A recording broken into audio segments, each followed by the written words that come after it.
जय श्री राम। नमस्कार सभी मित्रों को। दोस्तों, एक कुंडली का विश्लेषण करते हैं और देखते हैं इस कुंडली में क्या स्थितियां हैं। यहाँ पर सिर्फ जॉब का प्रेडिक्शन करेंगे। जातक का स्ट्रेट फॉरवर्ड प्रश्न है कि मेरी जॉब गवर्नमेंट जॉब होगी या नहीं, और होगी तो कब होगी। तो हम यहाँ बाय डेट प्रेडिक्शन करने की कोशिश करेंगे कि जातक की जॉब कब होने वाली है, या पहले ये जानेंगे कि जॉब प्रॉमिस 100% ओके मिल रहा है या नहीं। तो आप इस वीडियो से यह भी जान पाएंगे कि जॉब प्रॉमिस कैसे चेक करना है केपी एस्ट्रोलॉजी के द्वारा। तो इसमें हम बिल्कुल टोटली केपी एस्ट्रोलॉजी का ही प्रयोग करेंगे और केपी एस्ट्रोलॉजी से ही फलित करेंगे।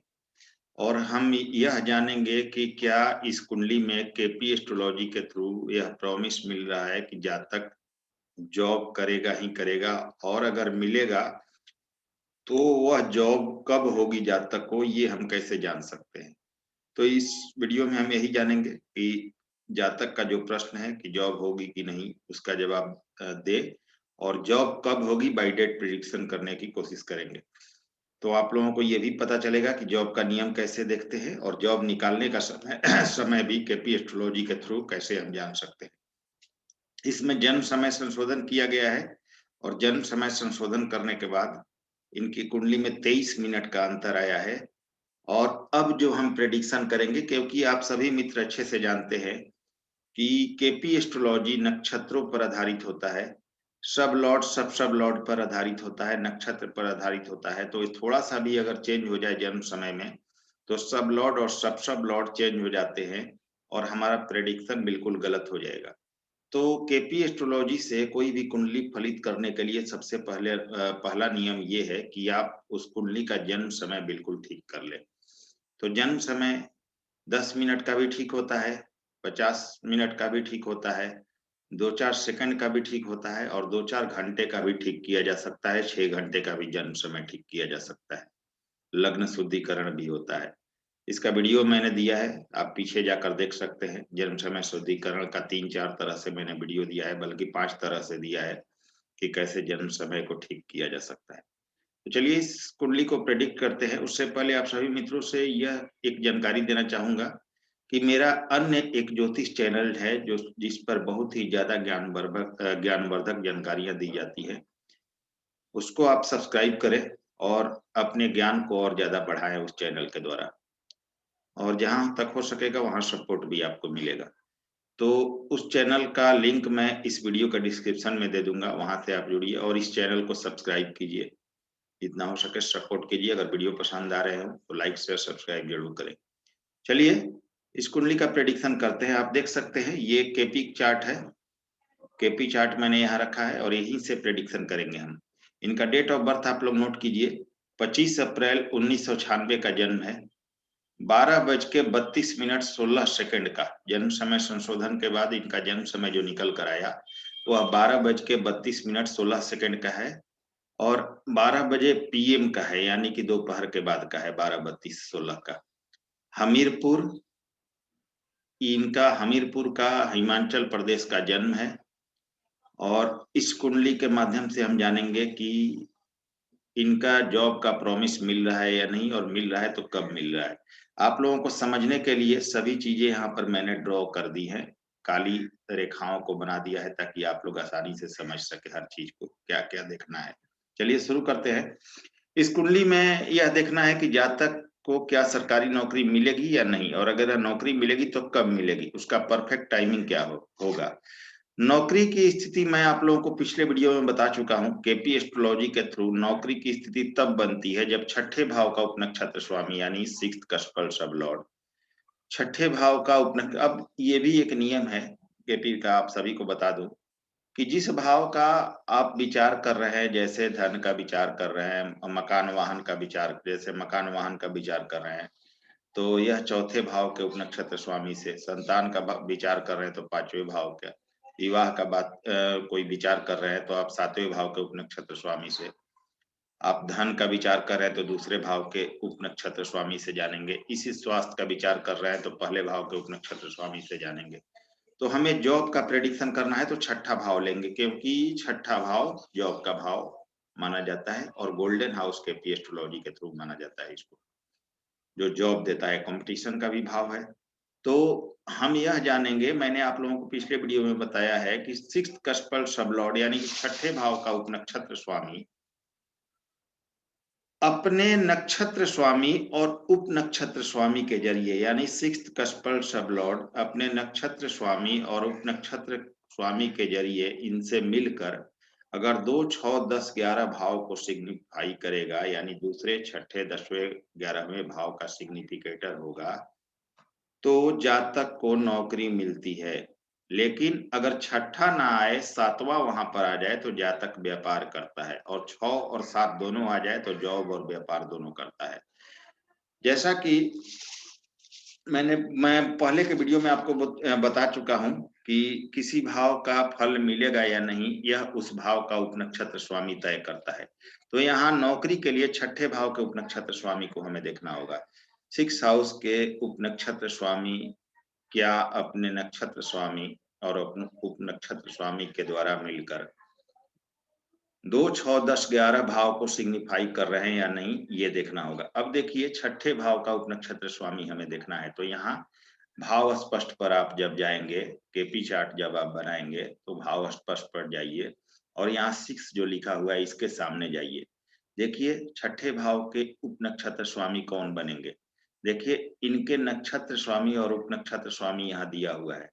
वीनस जो है इनके छठे भाव के नक्षत्र स्वामी हुए और इनके उपनक्षत्र स्वामी जुपिटर हुए, यानी कि गुरु हुए। मैं थोड़ा ड्रॉ करता चलता हूं ताकि आप लोगों को चीजें आसानी से समझ में आ सके।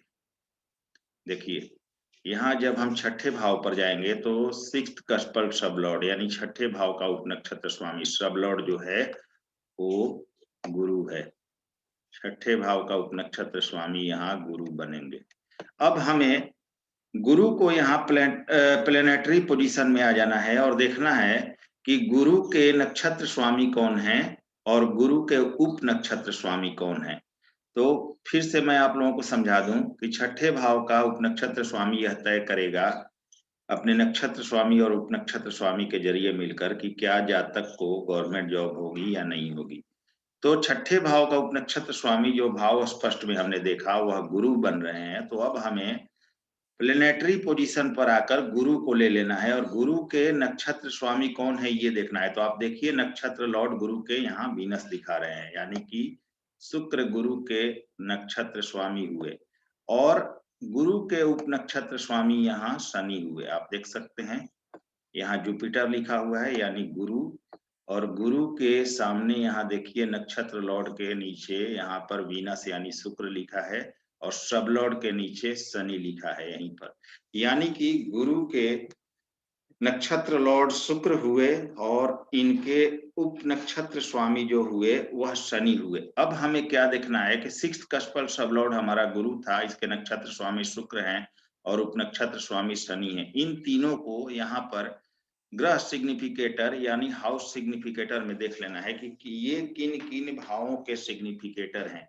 अगर ये तीनों मिलकर हमें 2, 6, 10, 11 में से कोई जॉब का भाव देते हैं तो जातक जरूर जॉब करेगा, इसमें कोई शक नहीं है। अब आप देखिए यहाँ पर कि जुपिटर जो है गुरु जो है वो 6 और 11 दे रहे हैं, तो यहाँ हमें 6 और 11 लिख लेना है। मान लेते हैं, यहाँ नोट कर लेते हैं आपकी सब आसानी से आपको समझ में आने के लिए। वीनस देखिए जो गुरु के नक्षत्र स्वामी हैं वो 10 और 11 दे रहे हैं, तो 11 तो पहले से हमने लिखा हुआ है तो सिर्फ यहाँ 10 लिखते हैं। तो 6 हो गया हमारा, 10 हो गया, 11 हो गया हमारा और 10 हो गया, यानी कि जो वीनस है 4, 5, 9, 10, 11 दे रहे हैं। तो हमें जॉब्स के भाव से मतलब है, तो 10, 11 दे रहे हैं, ये जॉब का भाव है, इसको हमने ले लिया। अब देखिए यहाँ पर सैटर्न को देखिए, तो सैटर्न जो इनके गुरु के उपनक्षत्र स्वामी है वो 7 और 8 दे रहे हैं, तो 7 भी व्यापार का भाव होता है, तो हमें 7 को नोट कर लेना है। तो हमें क्या मिला यहाँ पर, गुरु जो छठे भाव के उपनक्षत्र स्वामी हैं उनके नक्षत्र स्वामी शुक्र हैं और उनके उप नक्षत्र स्वामी गुरु के शनि हैं। ये तीनों मिलकर 6, 10 तथा 11 दे रहे हैं और साथ में 7 भी दे रहे हैं। 2 नहीं आ रहा है तो इससे कोई दिक्कत नहीं है। जॉब का मुख्य भाव हमारा 6 आ रहा है, 10 और 11 सहायक भाव आ रहा है, साथ में 7 भी आ रहा है। तो यानी कि हम ये कह सकते हैं कि सिक्स्थ कस्पल सबलॉर्ड गुरु अपने नक्षत्र और अपने उप नक्षत्र के स्वामी के जरिए मिलकर 6, 10 और 11 भाव दे रहे हैं, जो कि जॉब का भाव है। अतः यहाँ पर जॉब का प्रॉमिस बिल्कुल प्रॉमिस ओके मिलता है, यानी जातक जॉब करेगा, इसमें कोई भी शक नहीं है। अतः गुरु और शुक्र मिलकर जब 6 मुख्य भाव 6 दे रहे हैं, ध्यान दीजिएगा, क्योंकि आप देखिएगा कि यहाँ पर गुरु और उनके नक्षत्र स्वामी शुक्र दोनों को अगर देखा जाए तो जॉब का भाव ये दोनों दे रहे हैं, 10 और 11 दे रहे हैं और 6 भी दे रहे हैं गुरु। तो ये यहाँ मुख्य भाव और सहायक भाव दे रहे हैं, तो निश्चित है कि जातक जॉब करेगा। इसमें 10 का व्यय करने वाला, ध्यान दीजिएगा, एक चीज और आप लोगों को समझना होगा, यहाँ 9 भी आ रहा है शुक्र में, यानी कि ज्योतिष केपी एस्ट्रोलॉजी का ये नियम है कि हर भाव से 12वां भाव उस भाव का व्यय करता है। तो यहाँ 10 के साथ 9 भी आ रहा है, तो यह 10 का व्यय करेगा। तो ये चीजें यहाँ पर निर्देशित करती हैं कि जॉब में देरी होगी, विलंब होगा। 10 का व्यय करने वाला 9 अंक आ रहा है। चूंकि 6 कस्पल सबलॉर्ड गुरु जॉब का प्रॉमिस दे रहा है, यानी जॉब का भाव दे रहा है, तो जॉब तो होगी, इसमें कोई शक नहीं। लेकिन 9 भी आ रहा है तो परेशानी के बाद होगी, क्योंकि 9 का आना यह दिखाता है कि 10वें भाव का व्यय करेगा तो थोड़ी परेशानियां होंगी, इसके बाद जॉब होगी। अतः जॉब प्रॉमिस ओके है। 2 नहीं है तो कोई दिक्कत नहीं है, लेकिन मुख्य भाव और सहायक भाव उपलब्ध है। अब गुरु के उपनक्षत्र स्वामी 7 दे रहे हैं। देखिए, गुरु के उपनक्षत्र स्वामी शनि होते हैं और यह 7 दे रहे हैं, तो 7 आने का मतलब यह है कि जॉब के साथ व्यापार का भी भाव आ रहा है। अतः जातक जॉब भी करेगा और जॉब में सेटल्ड होने के बाद व्यापार से भी पैसे अर्निंग करेगा। तो ये स्थिति यहाँ पर दिख रही है। अब हमें यह देखना है कि इनकी जॉब कब हो सकती है।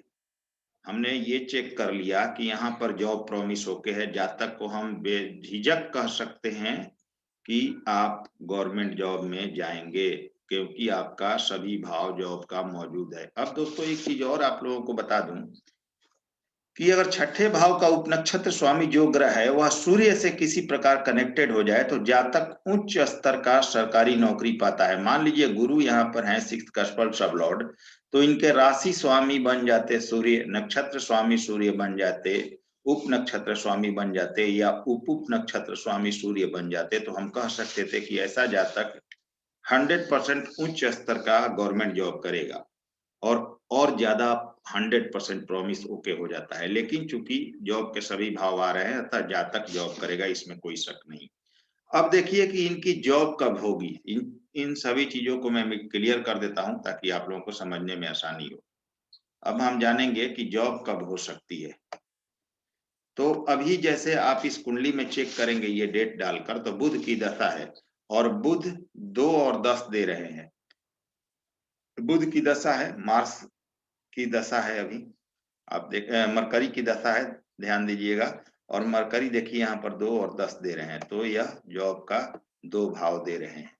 तो मरकरी 2 और 10 दे रहे हैं, अतः इस दशा में जॉब होने के प्रबल योग हैं। अब बुध में गुरु का अंतर 2024 से 2026 तक है, और गुरु देखिए कौन कौन से भाव दे रहे हैं। एक तो 6 दे रहे हैं और एक 11 दे रहे हैं, यानी कि इनके अंतरदशा स्वामी जो 2024 से अंतरदशा चलेगी गुरु की, अभी नहीं, अभी जो अंतरदशा चल रही है उसमें जॉब का भाव नहीं मिल रहा है। और केपी एस्ट्रोलॉजी यह कहता है कि जॉब उसी समय होगी, या विवाह होगा, या कोई भी घटना उसी समय होगा जब उस घटना के जो प्रमुख ग्रह हैं, जो उस भाव के सिग्निफिकेटर हैं, अपनी दशा में एक्टिव होंगे। तो यहाँ पर बुध का दशा चल रहा है जो जॉब का भाव दे रहे हैं, तो इनको बुध की दशा में जॉब होगी। लेकिन अभी जो अंतरदशा चल रही है वो फेवर नहीं कर रहा है। जो फेवर करेगा वो 2024 से है, यानी कि 2024 से 2026 तक गुरु का अंतर है, और गुरु जॉब का भाव 6 और 11 दे रहे हैं। तो 2024 से 2026 के अंदर में या जॉब होगी। अब इसी क्रम में शुक्र का प्रत्यंतर 7/8/25 से लेकर 24/12/2025 तक है। ध्यान दीजिएगा, इसी क्रम में जो मैंने बताया 2024 से 2026 तक गुरु का अंतर है, और इसी में शुक्र का प्रत्यंतर आप देखिएगा तो 7/8/2025 से लेकर 24/12/2025 तक है। और शुक्र भी आप देखिए जॉब का भाव दे रहे हैं, क्योंकि 10 दे रहे हैं और 11 दे रहे हैं, तो निश्चित रूप से 2025 में इस जातक की जॉब होगी, क्योंकि दशानाथ, अंतरदशानाथ और प्रत्यंतर दशानाथ तीनों ही जॉब का प्रॉमिस कर रहे हैं उस समय। तो 100% 7/8/2025 से लेकर 24/12/2025 के बीच, यानी कि इन 4 महीनों के अंदर इस जातक की जॉब हो जाएगी, जब गुरु की दशा में, जब बुध की दशा में गुरु का अंतर और इनके शुक्र का प्रत्यंतर होगा उस समय, या जॉब 4 महीने के अंदर हो जाएगी। अब देखिए कि इनमें 10वें भाव को नक्षत्र स्वामी, आप ध्यान दीजिएगा यहाँ पर, तो 10th कस्पल सबलॉर्ड जो है वो वीनस है, 10वें भाव को उपनक्षत्र स्वामी शुक्र है। चूंकि इनको व्यापार का भाव भी मिल रहा है 7वां भाव, तो हमें व्यापार इस जातक को बताना होगी किस क्षेत्र में करें, तो क्या बताएंगे, 10वां भाव आपके कैरियर का है, उसका उपनक्षत्र स्वामी शुक्र है, तो इन्हें शुक्र से संबंधित व्यवसाय करना चाहिए, तो इन्हें श्रेष्ठ लाभ होगा। जॉब जब इनकी लग जाए तो कुछ समय बाद यह शुक्र से संबंधित व्यवसाय करें। शुक्र से संबंधित व्यवसाय हुआ एक्सपोर्ट इंपोर्ट, कपड़े का, ड्राई फ्रूट्स का, होटल का, रेस्टोरेंट का, इन सब चीजों का, टाइल्स का, मार्बल्स का, इन सब चीजों का व्यापार करें तो ये बहुत श्रेष्ठ सफलता हासिल करेंगे और बहुत ही अच्छा पैसा अर्जित करेंगे। तो ये इस कुंडली की स्थिति हुई। अब देखिए गोचर जब आप इनका चेक करेंगे तो 2025 में गोचर में जॉब का योग बन रहा है, जो कि यह कुंडली भी दशाओं का फेवर भी बता रहा है, तो गोचर में भी 2025 में जॉब का योग बन रहा है। तो दोस्तों उम्मीद है कि आपको ये चीज क्लियर हुआ होगा, और राजेश जी आपकी कुंडली का मैंने प्रेडिक्शन किया और बिल्कुल एक 4 महीने के अंतराल का परफेक्ट टाइम बताया है, उस टाइम में आपकी जॉब हो जाएगी, क्योंकि मैंने आपका जन्म समय संशोधन भी किया है। तो और मित्रों को यह चीज जानने को यहाँ मिली होगी कि जॉब का नियम कैसे देखते हैं केपी से, और ये डेट का प्रेडिक्शन हम कैसे कर सकते हैं। तो फिर से मैं आप लोगों को एक बार रिपीट कर देता हूँ, 6ठे भाव के उपनक्षत्र स्वामी जो ग्रह होंगे, अपने नक्षत्र स्वामी और अपने उपनक्षत्र स्वामी के जरिए 2, 6, 10, 11 में से, यानी 6 मुख्य भाव और 2, 10, 11 में से कोई सहायक भाव दे, तो जातक गवर्नमेंट जॉब करता है। और गवर्नमेंट जॉब उन दशाओं में करेगा जब उन ये दशाएं फेवर करें और वो उस जॉब के भाव को सिग्निफाई करें, उस दशा में उस जातक का जॉब हो जाता है। लेकिन इसके लिए जन्म समय बिल्कुल सही होना जरूरी है, तो जन्म समय पर पहले आप लोग ध्यान दीजिए, तब केपी एस्ट्रोलॉजी से फलित कीजिए, बिल्कुल 100% सटीक रिजल्ट मिलेगा। तो अगर आप सभी मित्रों को यह वीडियो पसंद आया हो तो लाइक करें, शेयर करें, सब्सक्राइब करें अन्य मित्रों में। नीचे डिस्क्रिप्शन में अन्य चैनल का, मैं अपना दूसरे चैनल का लिंक दे रहा हूँ, कृपया करके वहां भी सपोर्ट करें और सहयोग करें। अगले वीडियो में फिर से मिलते हैं। नमस्कार, धन्यवाद।